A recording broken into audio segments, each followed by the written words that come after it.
Boa noite, graça e paz. Que alegria estar aqui com vocês. O pastor André tem sido um amigo, e amigos mais chegados que irmão. A gente tem compartilhado a fé, temos orado um pelo outro. E como é importante nessas jornadas, a gente temos amigos, temos família, temos irmãos e temos pessoas para poder compartilhar a nossa fé. Gratidão pelo convite, é uma alegria para mim estar aqui com vocês, de compartilhar a palavra. E a gente lá na igreja, a gente tem compartilhado e pensado esses dias sobre a igreja que queremos ser. Qual é a igreja que nós queremos ser? Eu estava observando essas crianças, e o André fez essa pergunta, Qual é o teu objetivo de vida? O que você quer ser quando crescer? E alguns deles, ficaram com vergonha, outros têm o seu projeto de vida. Mas na minha história, eu percebi que muita gente crente, maduro na fé, que já está há anos, não sabe responder isso. Qual é o projeto de Deus para a minha vida? O que Deus determinou que eu fosse? Qual é a vontade de Deus? Qual o tipo de igreja que eu devo ser? Qual a resposta que eu devo dar bíblica a respeito do propósito e do projeto de Deus? A igreja que queremos ser, será que essa igreja existe? Será que encontramos em algum lugar dessa cidade? Será que é alguma igreja da região do Brasil, ou está entre as igrejas gringas lá fora? A gente pode ir lá procurar essa igreja lá fora.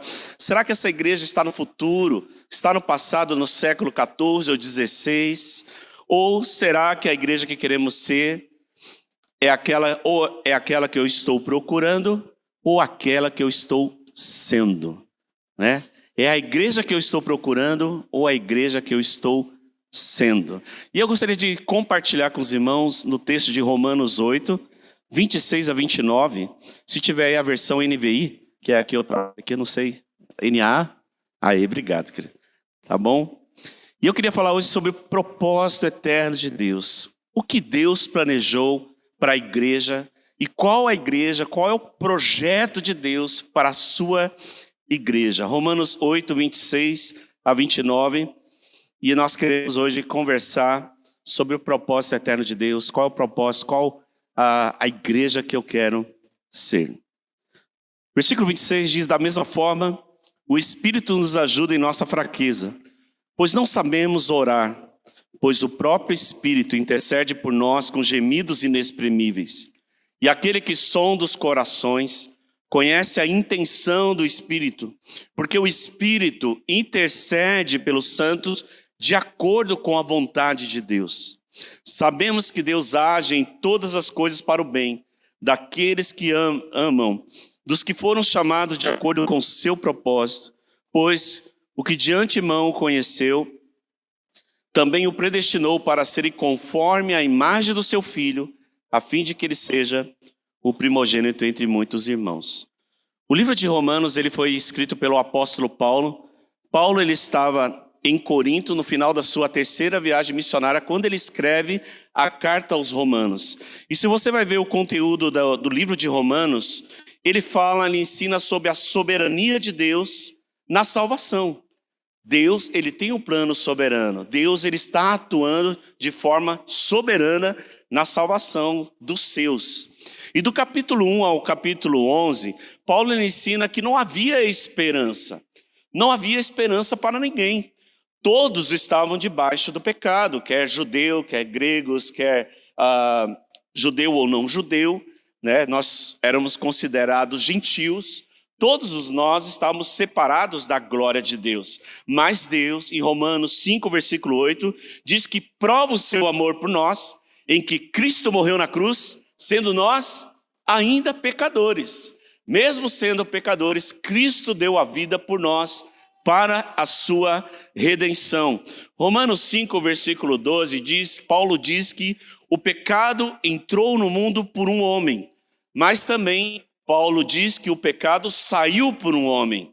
E há dois tipos de homens que nós devemos seguir: ou o humano, toda a humanidade que está debaixo do mesmo tapete, Ou seja, nenhum homem é referência para nós, porque todos pecaram. Por mais que você tenha líderes, pessoas que te inspiram, pessoas que são modelos de liderança, eles ainda são líderes falhos. Deus pode levantar, mas eles se abatem, não permanecem, porque são homens falhos, limitados. Existem dois homens, o homem natural, o homem caído, que também foi redimido, mas também existe o homem que tirou o pecado, e esse homem é Cristo.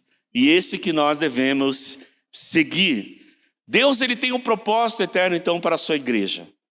Deus age de todas as maneiras para que o seu propósito se cumpra em nossa vida. Deus tem um plano particular, pessoal e para toda a sua igreja. E esse propósito pessoal e coletivo vai se cumprir. E Deus tem um propósito de Deus. E eu quero ler esse texto com detalhes, que nós vamos ver qual é o propósito de Deus e como Deus age para que esse propósito se cumpra. O versículo 27, ele diz o seguinte: aquele que sonda os corações conhece a intenção do Espírito, e o Espírito intercede pelos santos de acordo com a vontade de Deus.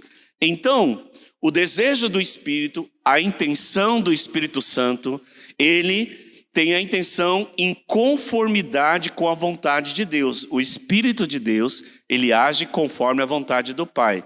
Às vezes a gente ora a Deus pedindo várias coisas, mas o Espírito Santo, ele tem uma intenção e ele está trabalhando. E quando eu oro de acordo com a vontade de Deus, ele nos ouve, porque ele intercede pela vontade de Deus.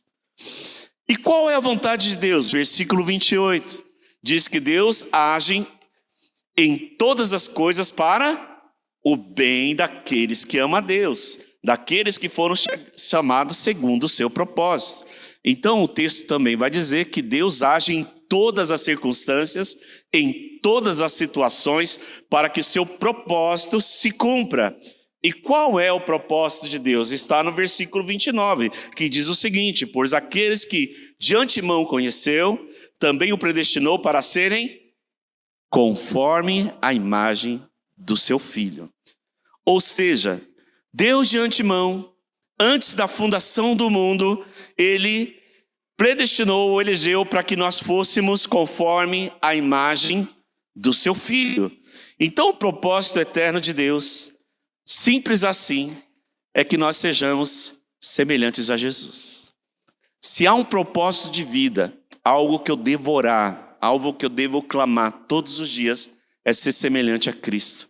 O meu objetivo de vida, mais do que ser um bom profissional, de ganhar dinheiro, de viajar, de ter coisas nessa vida, é ser semelhante ao Senhor. E quando eu sou semelhante ao Senhor, eu agrado ao Pai, porque essa é a vontade do Pai. E se tem um chamado para a vida da igreja, é que sejamos discípulos. E ser discípulo é ser seguidor, semelhante a Jesus, para a glória de Deus Pai. Amém? Esse é o propósito eterno de Deus, que sejamos semelhantes a Jesus. Fala comigo, semelhantes a Jesus. Deus me chamou para ser semelhante a Jesus. E eu vejo nesse texto 4 formas que Deus age para que seu propósito seja cumprido. Primeiro, a ação soberana de Deus. Segundo, o poder do seu Espírito. E terceiro, a providência de Deus em tudo. E o chamado eficaz que ele faz. Então, em primeiro lugar, Deus age de forma soberana para que esse propósito seja cumprido. Romanos 8, 28 diz que sabemos que Deus age.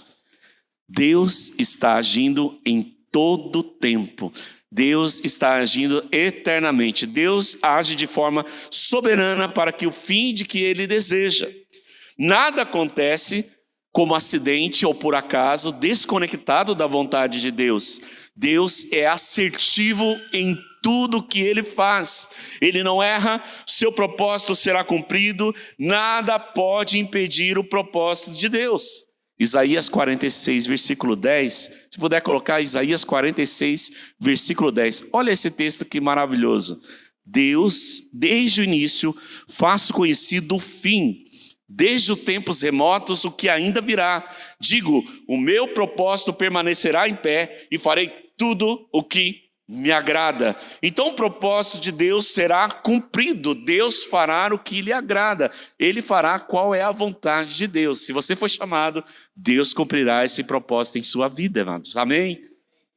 Jó 42, versículo 2 diz que, ele diz em Jó 42, versículo 2: bem sei que tudo podes e que nenhum dos teus planos podem ser frustrados. Os planos de Deus não podem ser frustrados. O que Deus planejou para essa igreja, ninguém, nada pode frustrar, porque Deus é o Senhor da igreja.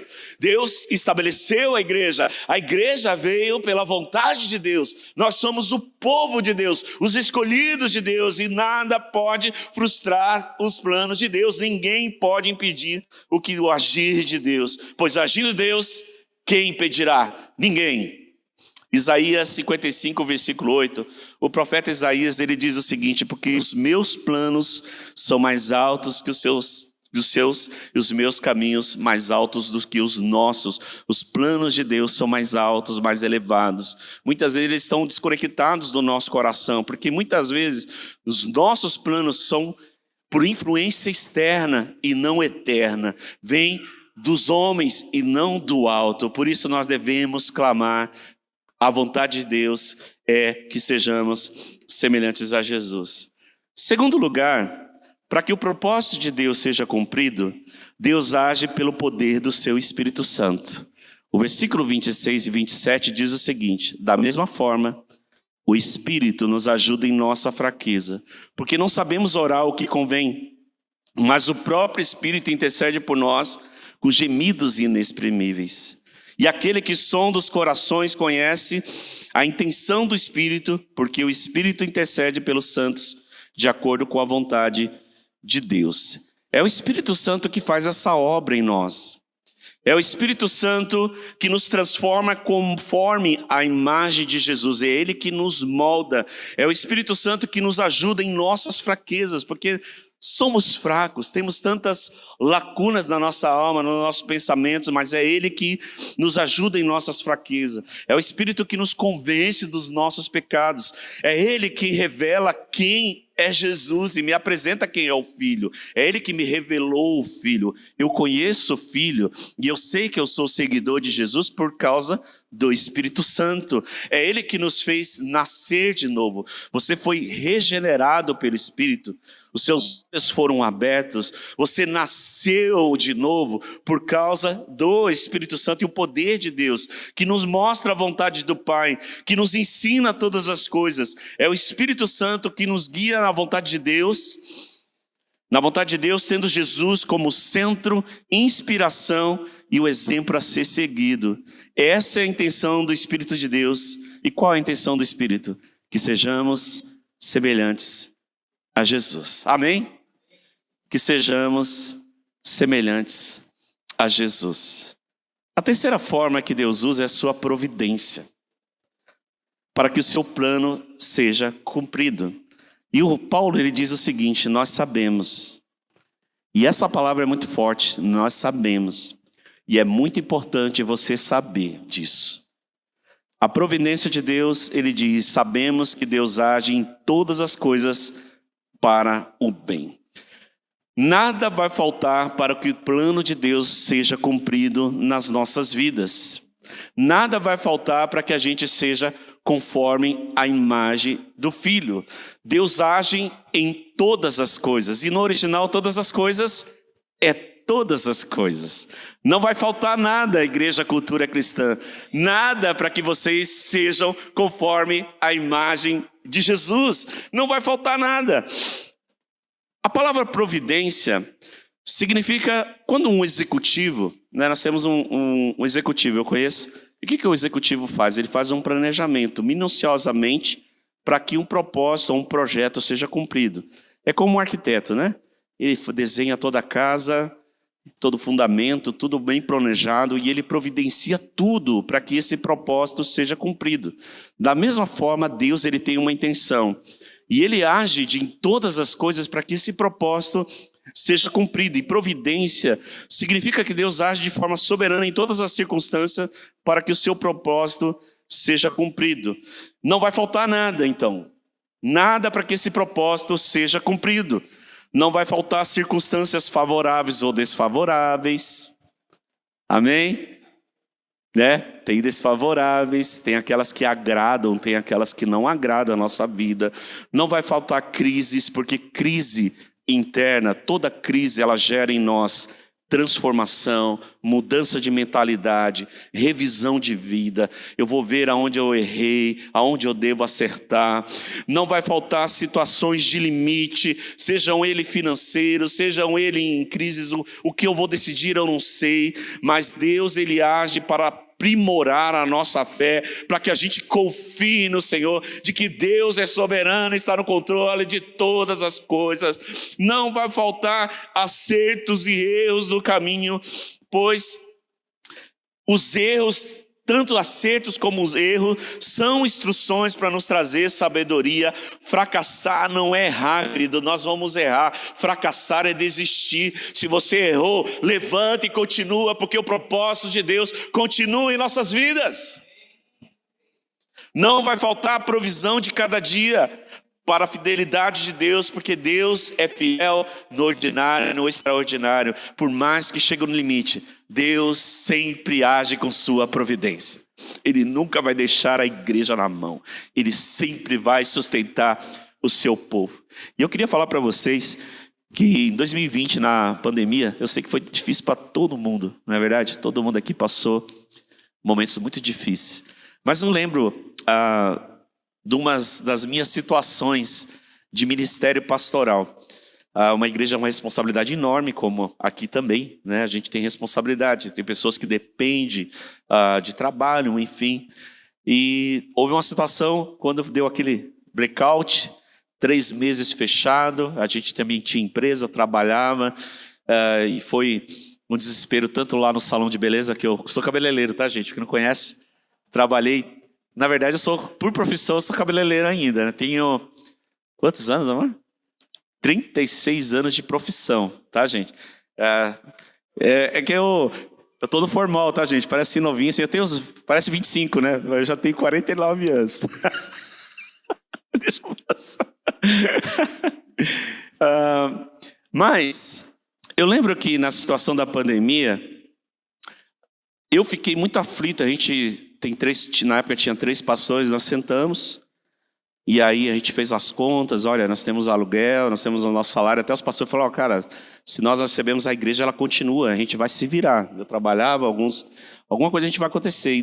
Mas nosso coração se aperta, porque humanamente falando, quando mexe nas nossas bases, a gente fica abalado. E eu lembro que eu fui para casa muito aflito, muito aflito.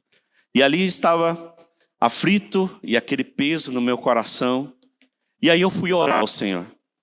E aí eu fui muito franco com Deus. Falei assim, Deus, que peso, que angústia. Mas na hora, o Espírito Santo, ele me trouxe uma oração, parece que eu orei no Espírito. Eu falei assim, e aí eu parei e falei assim, quer saber, Deus? O problema é teu, a igreja é tua. A igreja pertence ao Senhor. E sabe o que aconteceu? Deus fez milagres, amados. Deus nos sustentou do nada, do zero. Deus nos manteve na pandemia. Terminamos a pandemia numa construção. Eu falei, como isso? Milagre sobrenatural de Deus, porque tem coisas que a gente não explica, porque milagre não se explica, milagre se vive. Se explicar milagre não é milagre. Deus age de maneira extraordinária para aqueles que confiam nele. E é interessante que quando você renuncia, você entrega, a igreja é tua, a igreja é do Senhor, descansa como nós cantamos. Os caminhos de Deus são maiores, amados, descansa. Essa é a palavra que Deus trouxe para a igreja cristã, descanse no Senhor. Deus é o Senhor dessa igreja. Deus agirá em toda situação na sua providência. Não se desespere, não desanime. Deus cuidará da sua noiva e da sua igreja, porque Ele tem um amor especial com vocês, com sua vida. Lembro também que depois dessa Covid, eu peguei Covid, né? Primeiro foi a situação financeira da igreja, mas Deus, vai voando, começamos a construir lá e voltou, para mim foi uma dificuldade enorme, porque de repente você via muita gente, depois você não via ninguém, só via uma câmera na tua frente. Eu sou muito relacional, para mim foi muito difícil. Quando voltou foi mais difícil ainda, porque as pessoas não se tocavam, cada um lá assim, eu falei, misericórdia. Mas, quando estava chegando perto do final do ano, eu peguei Covid. E ali, estava no Vale da Sombra da Morte. Fui para o Hospital Ruth Cardoso, fui internado na UTI. Eu fiquei sabendo hoje que realmente eu estava sendo preparado para ser entubado. Estava ali, no limite da vida. E eu orei a Deus, falei, Deus, se é teu tempo, aleluia. Estarei com o Senhor, que é incomparavelmente melhor. Mas se é a tua vontade que eu permaneça para que, como Paulo disse, dê fruto, que assim a sua vontade seja cumprida. E o que aconteceu? A vontade de Deus é maior do que a nossa, do que circunstância, do que Covid, do que doenças. Deus é maior do que tudo. Aleluia! Deus é poderoso. Seja diante de situações de saúde, de doenças, para aprimorar a nossa fé. E eu lembro que foi uma das mais maravilhosas experiências da minha vida, porque eu saí daquele lugar seco, perdi uns 10 quilos, mas eu saí, mano, estava assim com sangue nos olhos, assim, igual doido, assim, ó, cheio de Deus, cheio do Espírito Santo. Não tenho nada em mim que se glorie, a não ser a presença de Deus, porque o vale da sombra da morte gera em nós uma dependência e nos agarramos em Cristo e nada mais. Não vai faltar nada. Sendo livre ou estando preso, tudo posso naquele que me fortalece.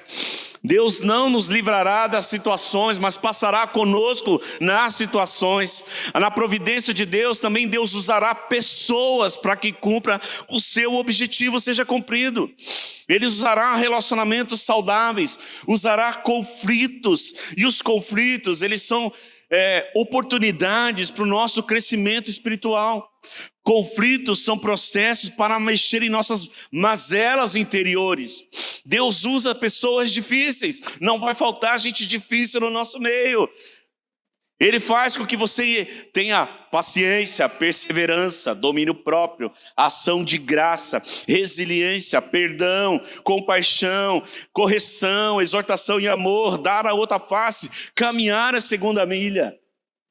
Não vai faltar. Deus usa pessoas que te inspiram, mas também usa pessoas que te decepcionam. Aliás, a decepção é uma das marcas para a maturidade espiritual. Nós vamos nos decepcionar com os homens, mas Deus não chamou para colocar a sua fé e seguir os homens, mas seguir o Senhor. Paulo disse, sejam meus imitadores, porque eu sou de Cristo. Nós não somos o fim, mas o meio. Ele é o Senhor. Aleluia, Ele é o Senhor, Ele continua a palavra verdade, independente dos erros dos homens, a palavra de Deus é fiel e Cristo é o Senhor perfeito da igreja que nós devemos seguir.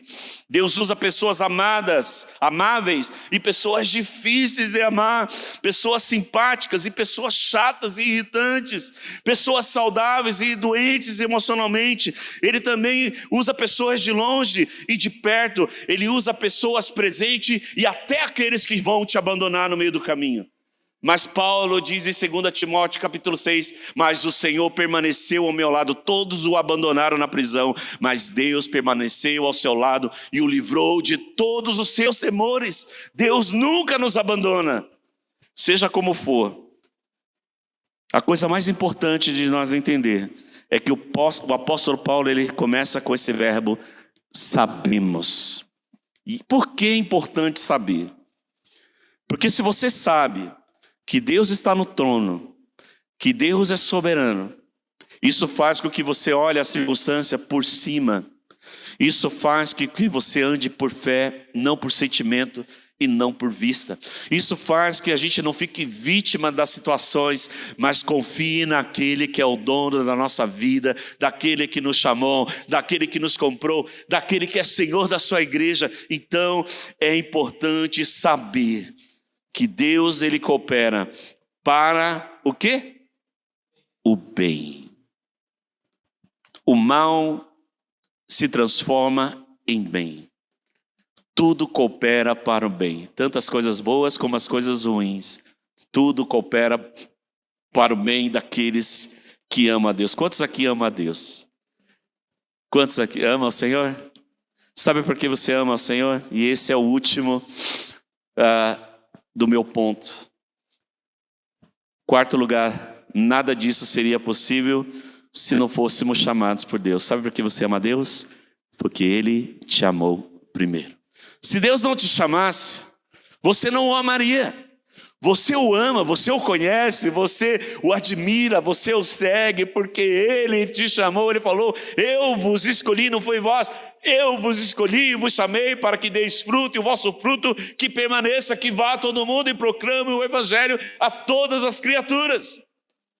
Sabemos que Deus age em todas as coisas para o bem daqueles que amam a Deus, daqueles que foram chamados de acordo com o seu propósito. O propósito de Deus, o chamado de Deus é pessoal, misericordioso e eficaz. Deus chamou você pessoalmente. Davi disse, Deus antes da fundação do mundo, Ele me escolheu no ventre da minha mãe, todos os meus dias estão escritos no livro que tens escrito. Deus graciosamente te chamou em Cristo. E isso é graça, isso é motivo de alegria, isso é motivo de gratidão. E se Ele te chamou e essa mensagem faz sentido para você, saiba, se faz sentido, é porque Deus te chamou. Você é um escolhido, um chamado. Você o ama porque Ele te amou primeiro, né? Olha só, Deus chamou aqueles que o amam, né? Se você ama Deus, é porque Deus já te chamou, querido. É uma bênção, isso é maravilhoso. Quem Deus chama? Deus te chamou porque você é bom? Todo mundo sabe, se o Espírito Santo está em nós, que a gente não é bom nada. A gente é imerecedor, a gente é fraco. Deus chama os fracos, Deus chama os doentes, Deus chama os filhos pródigos, Deus chama aqueles que estão afastados, aqueles que são desiludidos, os frustrados com este mundo, os quebrantados de coração. Ele chama aqueles que estão com medo, sentindo desalocados. Ele chama os humildes de espírito. O propósito eterno de Deus é que você seja semelhante a Jesus. Se você ser semelhante a Jesus, você está sendo sal e luz para este mundo. O mundo não precisa de mais pessoas, ele precisa de pessoas semelhantes a Jesus. Não é aquilo que a gente expressa externamente na internet, mas é aquilo que somos. Não é uma instituição, a igreja não é uma estrutura, a igreja é você. A igreja é você que está sendo igreja semelhante a Cristo.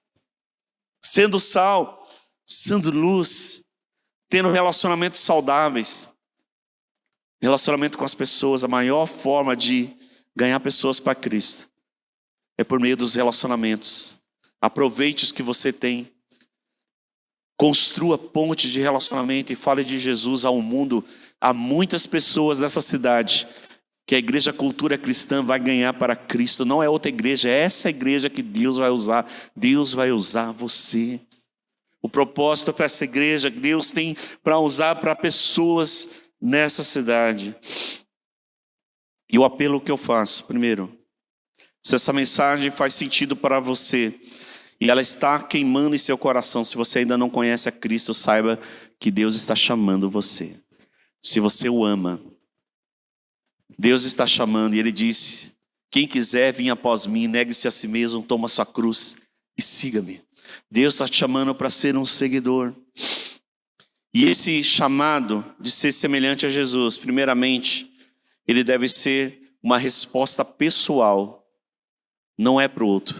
Eu devo responder pessoalmente. Eu quero seguir o Senhor. Esse é o meu projeto de vida. Eu sei que muitos fizeram projeto de vida no final do ano, né? Não é errado.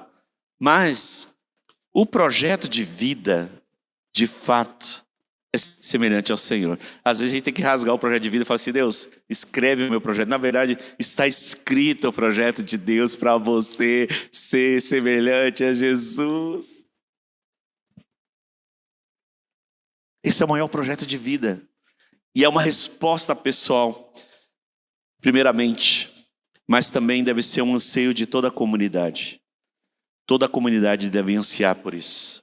Imagine se todos nós formos semelhantes ao Senhor. Uma família espiritual que ame uns aos outros, que sirvam uns aos outros, que amem como Jesus amou, que andou com aqueles 12, que compartilhou a fé, que lavou os pés uns dos outros, que andou a segunda milha. que teve compaixão, que viu Pedro com aquele coração endurecido, viu João, investiu tempo com eles, andou com eles e formou aqueles homens em Cristo. Amados, ame as pessoas, seja como Cristo, seja como Jesus. Deve ser um anseio coletivo.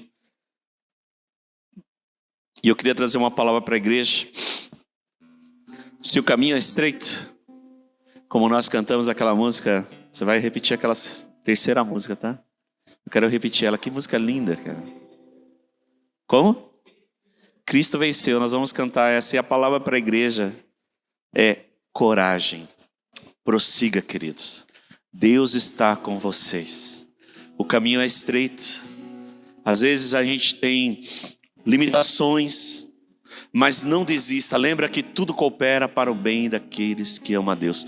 O projeto de Deus vai se cumprir. Nós estávamos em Itajaí. Deus abriu a porta, nós estamos estendendo a nossa igreja para Itajaí. Nós tínhamos 2 pequenos grupos. E logo que a gente foi abrir o pequeno grupo, um dos irmãos, que era um líder até forte, era o maior grupo, ele espirrou. Aí eu falei, meu Deus, misericórdia. Mas Deus trouxe uma confiança, eu falei assim, o que é de Deus vai permanecer e vão embora. Sabe o que aconteceu? Daqui a um mês estamos inaugurando a igreja, depois de um ano. Uma bênção, e Deus está agindo poderosamente, porque o projeto de Deus, nada pode impedir. O que é de Deus vai acontecer. Por isso não tema, igreja, não tema a cultura cristã, confie no Senhor. A igreja vai prevalecer, a igreja vai avançar, ninguém vai parar essa igreja vai se estender sobre essa cidade e até os confins da terra, porque nada frustra os planos de Deus. O que Deus planejou para essa igreja vai acontecer. Creia nisso, confie no Senhor. Baixe sua cabeça, eu vou orar com você. Talvez você esteja num processo, como nós falamos, que todas as circunstâncias, saiba que nada vai faltar. Se Deus está trabalhando na sua vida, se há tribulação e angústia, saiba que Deus está no controle, Ele ama você. Saiba que Deus ama e esse projeto é de Deus. Saiba que aquilo que é de Deus vai prevalecer. Por isso confie no Senhor. Descanse no Senhor. Aguarde nele. Porque aquilo que é de Deus, amados, na sua vida, vai acontecer. Que seu projeto de ser semelhante a Jesus seja um projeto pessoal e o anseio coletivo dessa comunidade. Confie, porque Deus Ele fará. Deus Ele vai fazer para a glória do teu nome. Deus, em nome de Jesus, eu oro, Senhor, para que o teu projeto, o teu propósito, o Senhor traga consolo à tua comunidade, o Senhor traga encorajamento, o Senhor traga, ó Pai, ousadia, o Senhor traga coragem, confiança, força, ó Pai, ousadia. Levanta o teu povo, encoraja o teu povo a prosseguir, porque tu és Deus. E essa é a nossa oração, nós confiamos no Senhor. Se você ama a Deus, todas as coisas cooperam para um bem. Deus está trabalhando para o bem em sua vida, amado. Confie no Senhor. Vamos ficar de pé, queridos? Vamos cantar essa canção? Pode ser?